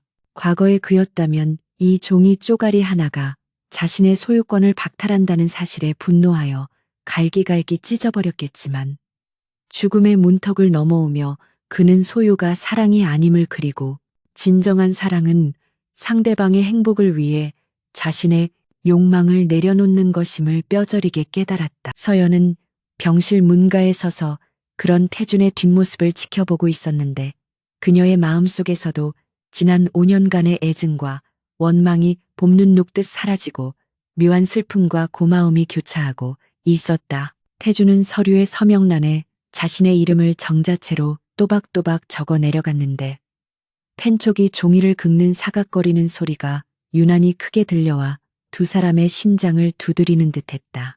그는 서명을 마친 후 서류를 서연에게 건네며 부드러운 미소를 지었는데 그것은 패배자의 씁쓸한 미소가 아니라 사랑하는 사람을 더 넓은 세상으로 보내주는 후원자의 넉넉한 미소였다. 태준은 서연에게 이제 너는 완전히 자유라며 더 이상 누구의 아내도 아닌 윤서연 그 자체로 빛나게 살아가라는 축복의 말을 건넸다. 서연은 그 서류를 받아들며 눈시울이 붉어졌지만 눈물을 보이지 않으려 입술을 깨물었고 고맙다는 짧은 말로 그동안의 모든 감정을 갈무리했다. 그녀는 태준의 어깨에 잠시 손을 올렸다가 떼었는데 그 짧은 접촉을 통해 두 사람은 말로 다 할 수 없는 수만 가지의 감정을 주고받으며 비로소 서로를 진정으로 용서하고 놓아줄 뗄 수 있게 되었다. 2년이라는 시간이 쏜살같이 흘러갔고 서울의 비즈니스 중심가 테헤란로에는 서연이 설립한 경영 컨설팅 회사인 YS 파트너스가 새로운 랜드마크로 급부상하고 있었다. 서연은 미리네 그룹의 위기를 수습했던 전설적인 이력과 탁월한 통찰력을 바탕으로 기업들의 난제를 해결해주는 해결사로 명성을 떨치고 있었으며 그녀의 사무실은 상담을 원하는 재계 인사들로 문전성시를 이루었다. 그녀는 더 이상 누군가의 그림자나 내조의 여왕이 아니라 자신의 이름을 건 회사의 대표로서 당당하게 세상의 중심에 서 있었고 그녀의 얼굴에는 과거의 그늘은 찾아볼 수 없을 만큼 자신감과 활기가 넘쳐 흘렀다. 서연은 빡빡한 스케줄을 소화하며 바쁜 나날을 보내고 있었지만 가끔 늦은 밤 사무실에서 홀로 야경을 내려다볼 때면 문득문득 떠오르는 한 사람의 안부를 궁금해하기도 했다. 태준은 회장직을 전문 경영인에게 넘기고 경영 일선에서 물러나 재활과 봉사활동에 전념하고 있다는 소문만 들려올 뿐 공식 석상에는 전혀 모습을 드러내지 않고 있었다. 어느 화창한 오후 서연이 중요한 프레젠테이션을 마치고 사무실로 돌아왔을 때 비서가 난처한 표정으로 다가와 예약하지 않은 손님이 대표님을 꼭 뵙고 싶다며 1시간째 로비에서 기다리고 있다고 보고했다. 서연은 원칙적으로 예약 없는 만남은 거절해왔지만 비서가 덧붙인 그 손님의 묘한 분위기와 간절한 태도에 대한 설명에 알 수 없는 이끌림을 느끼고 들어오게 하라고 지시했다. 잠시 후 육중한 마호간이 문이 열리고 들어온 남자를 보는 순간 서연은 들고 있던 펜을 떨어뜨릴 뻔했는데 그는 바로 강태준이었기 때문이었다. 하지만 그는 예전의 명품 슈트로 무장한 오만한 재벌 회장의 모습이 아니었고 면바지에 흰 셔츠 그리고 편안한 로퍼를 신은 소탈한 모습이었으며 한 손에는 지팡이를 짚고 있었지만 그 모습이 전혀 초라해 보이지 않고 오히려 연륜과 여유가 느껴졌다. 태준은 서연을 보며 환하게 웃었고 그 미소는 서연의 기억 속에 남아있던 대학 시절의 순수한 청년 강태준의 그것과 겹쳐 보였다. 서연은 자리에서 일어나 그에게 다가가며 어떻게 지냈냐고 물었고 태준은 지팡이의 의지에 천천히 걸어오며 당신이 없는 동안 나를 다시 조립하느라 꽤 바빴다고 농담처럼 대답했다. 그는 지난 2년 동안 치열한 재활 훈련을 통해 다시 걸을 수 있게 되었고 경영 수업 대신 요리와 정원 가꾸기를 배우며 평범한 사람들의 삶을 체험했다고 털어놓았다. 태준은 자신이 그동안 얼마나 좁은 세상에서 거만하게 살았는지를 고백하며 잃어버린 인간성을 되찾기 위해 스스로를 밑바닥까지 내려놓는 훈련을 했다고 담담하게 말했다. 서연은 그의 손을 보았는데 예전의 매끄러운 손이 아니라 굳은 살이 박이고 거칠어진 손이었지만 그 손이 그 어떤 보석보다 더 값지게 느껴졌다. 태주는 서연의 눈을 똑바로 바라보며 오늘 내가 여기에 온 것은 전 회장으로서가 아니라 YS 파트너스 윤서연 대표의 인생 파트너 자리에 지원하기 위한 지원자로서 온 것이라고 선언했다. 서연은 태준의 엉뚱한 제안에 피식 웃음을 터뜨리며 우리 회사의 입사 조건은 매우 까다로운데 감당할 수 있겠냐고 짓궂게 물었다. 태준은 품 안에서 정성스럽게 작성한 이력서를 꺼내 서연의 책상 위에 올려놓았는데 그곳에는 학력이나 경력 대신 그가 할 줄 아는 요리 목록과 서연이 좋아하는 꽃의 종류 그리고 그녀가 우울할 때 위로하는 방법들이 빼곡하게 적혀 있었다. 그는 나는 더 이상 당신을 억압하거나 통제할 힘도 없고 그럴 마음도 없지만 당신이 힘들 때 기댈 수 있는 튼튼한 어깨와 당신이 웃을 때 함께 웃어줄 수 있는 마음은 그 누구보다 많이 가지고 있다고 진지하게 어필했다. 태주는 과거의 실수들을 되돌릴 수는 없겠지만 남은 인생 동안 그 빚을 갚으며 당신의 곁에서 가장 편안한 친구이자 연인으로 살고 싶다고 고백했다. 그의 목소리에는 화려한 수식어는 없었지만 진심이라는 묵직한 울림이 담겨 있어 서연의 마음을 세차게 흔들었다. 서연은 이력서를 꼼꼼히 읽어 내려갔는데 항목 하나하나에서 태준이 그녀를 얼마나 깊이 연구하고 그리워했는지가 절절하게 느껴져 가슴이 뭉클해졌다. 그녀는 짐짓 엄한 표정을 지으며 서류 전형은 합격이지만 면접이 남았다고 말했고 태주는 긴장한 척하며 어떤 질문이든 받을 준비가 되어 있다고 너스레를 떨었다. 서연은 책상 뒤에서 걸어나와 태준의 앞에 섰고 그의 넥타이가 없는 셔츠 깃을 정리해주며 지금 당장 나랑 같이 떡볶이를 먹으러 갈 수 있냐고 물었다. 그것은 대학 시절 두 사람이 가장 즐겨 먹었던 음식이자 재벌 회장이 된 후 태준이 불결하다며 입에도 대지 않았던 음식이었기에 서연 나름의 테스트였다. 태준은 망설임 없이 웃으며 당연히 갈 수 있다고 대답했고 떡볶이 먹고 나서 후식으로 싸구려 자판기 커피까지 마시는 풀코스로 모시겠다고 덧붙였다. 서연은 그제야 환하게 웃으며 태준의 팔짱을 꼈고 두 사람은 나란히 사무실을 나섰다. 두 사람이 회사를 나와 거리로 나섰을 때 늦은 오후의 햇살이 도시를 황금빛으로 물들이고 있었고 퇴근길의 인파 속에서 그들은 더 이상 특별한 계급의 사람들이 아니라 평범한 연인들처럼 보였다. 태주는 지팡이를 짚고 있었기에 걸음이 조금 느렸지만 서연은 조급해하지 않고 그의 보폭에 맞춰 천천히 걸었으며 태준 또한 서연이 앞서 나가지 않도록 그녀의 손을 꼭 잡 걸음을 옮겼다. 예전에는 태준이 앞서가고 서연이 뒤따르거나 서연이 억지로 끌려갔던 길이었지만 이제 두 사람은 완벽하게 동등한 위치에서 서로의 눈을 맞추며 같은 방향을 향해 걷고 있었다.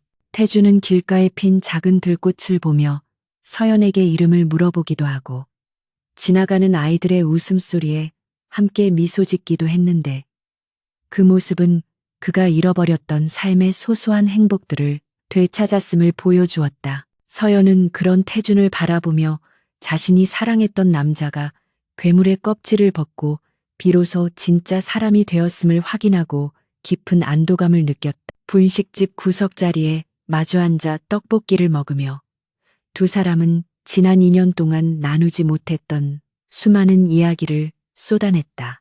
태주는 서연이 회사에서 겪었던 고충들을 진지하게 들어주며 조언을 해주기도 했고 서연은 태준이 요리를 배우며 겪었던 좌충우돌 에피소드를 들으며 배꼽을 잡고 웃었다.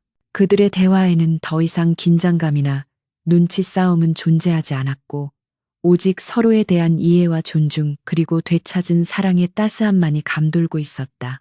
태주는 서연의 입가에 묻은 양념을 닦아주며 불쑥 사랑한다고 말했는데 그 말은 예전처럼 소유욕에 찬 집착의 언어가 아니라 상대방의 존재 자체를 귀하게 여기는 헌신의 고백이었다. 서연은 잠시 멈칫했지만 이내 따뜻한 미소로 화답하며 나도 당신을 다시 믿어보고 싶다고 대답했다. 그것은 태준에게 있어 그 어떤 계약 성사보다 더 기쁘고 감격스러운 순간이었고 그는 테이블 아래로 서연의 손을 더욱 꽉 잡았다. 식사를 마치고 나온 두 사람은 한강 공원을 산책했는데 밤이 되자 강물 위로 도시의 불빛들이 별처럼 쏟아져 내리고 있었다.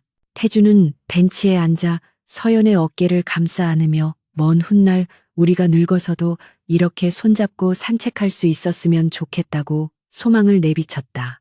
서연은 그의 어깨에 머리를 기대며 그러기 위해서는 수습 기간 동안 점수를 많이 따야 할 것이라고 장난스럽게 으름장을 놓았지만 그녀의 목소리에는 이미 그에 대한 깊은 신뢰가 묻어 있었다.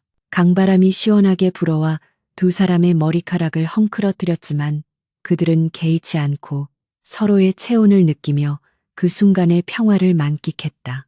과거의 상처와 아픔은 흐르는 강물처럼 멀리 떠내려가고 있었고 그 자리에는 비온 뒤에 땅이 굳어지듯 더욱 단단해진 사랑이 뿌리를 내리고 있었다. 태주는 주머니에서 작은 상자를 꺼내 서연에게 건넸는데 그 안에는 화려한 다이아몬드 반지가 아닌 심플한 은반지 2개가 들어 있었다. 그는 이것은 구속의 의미가 아니라 동행의 약속이라며 우리가 서로 다른 길을 걷더라도 마음만은 항상 연결되어 있기를 바라는 마음으로 직접 만들었다고 설명했다. 서연은 반지를 꺼내 자신의 손가락에 끼우고 태준의 손가락에도 끼워주며 이 반지가 녹슬 때까지 당신과 함께 걸어가겠다고 약속했다. 두 사람은 서로를 마주보며 깊은 키스를 나누었고 그들의 그림자는 가로등 불빛 아래 하나로 겹쳐져 길게 늘어졌다. 이혼을 말한 순간 시작되었던 지독한 집착과 광기의 시간들은 결국 서로를 진정으로 이해하고 사랑하기 위한 혹독한 성장통이었음을 그들은 이제 알고 있었다. 이야기의 끝에서 강태준은 더 이상 재벌 회장이라는 갑옷 뒤에 숨은 겁쟁이가 아니었고 윤서연 또한 누군가의 장식품으로 사는 인형이 아니었다. 그들은 서로의 결핍을 채워주고 상처를 보듬어주는 온전한 파트너로서 새로운 인생의 챕터를 열어가고 있었다. 세상은 여전히 시끄럽고 험난하겠지만 두 사람이 맞잡은 손을 놓지 않는 한 그 어떤 시련도 그들을 갈라놓을 수 없을 것이라는 확신이 밤 공기 속에 퍼져나갔다. 태주는 서연을 바라보며 속삭였다. 고마워. 나를 포기하지 않고 기다려줘서. 그리고 다시 나를 선택해줘서. 서연은 미소 지으며 대답했다. 당신이 나를 찾아냈으니까 이번에는 내가 당신을 지켜줄 차례야.